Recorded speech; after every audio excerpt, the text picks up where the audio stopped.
तर मंडळींनो, उद्या आमच्या काकांच्या घराकडे होमपूजा असा, त्याच्यासाठी मी आज रात्री खाली गेलेले तर त्यांच्याकडे सगळं आमच्या गावातल्यो काक्यो वाटाप काढू गेलेल्यो. तर ते सगळे गप्पा गोष्टी करत वाटाप काढत होते. नंतर काकांनी वाटाप भाजूसाठी त्यांका सिलेंडर जोडून दिल्यानी, म्हणजे गॅस. मग त्याच्यावर वाटाप भाजणार तर बाहेर असं मस्तपैकी पूजेचं मंडप घातलेलं होतो. नंतर मी परत आतमध्ये इले तर काकीन वाटाप भाजूक घेतलेल्या. ह्या खूप कठीण असतं, म्हणजे त्या एवढ्या वेळ त्या कढईच्या समोर वाटाप भाजणं, सगळी वाफ पण तोंडावर येता. काकी वाटाप भाजत होती.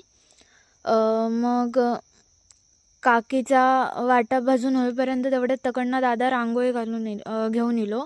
तुमका सांगतोय, माझा दादा रांगोळी इतकी मस्त काढताना की मी पण अशी रांगोळी काढू शकत नाही.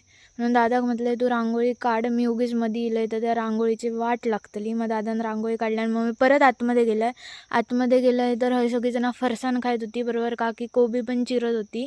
त्याच्यानंतर हय आमचं बारको रडत होतो, ते काकी सूप देत नव्हती म्हणून. मग काकीन त्याका सूप दिल्यान, जा आपण तांदूळ आसडूक वापरता होता.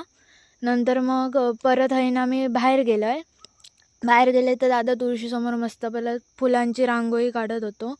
नंतर ती बघितलं तर त्यांना मस्त अशी तुळशीसमोर रांगोळी काढल्यान ती इतकी भारी वाटत होती. नंतर मग आता रात्र झालेली मंडळींनो, परत उद्या सकाळी पूजेचं व्लॉग करूसाठी मला जायचं होता.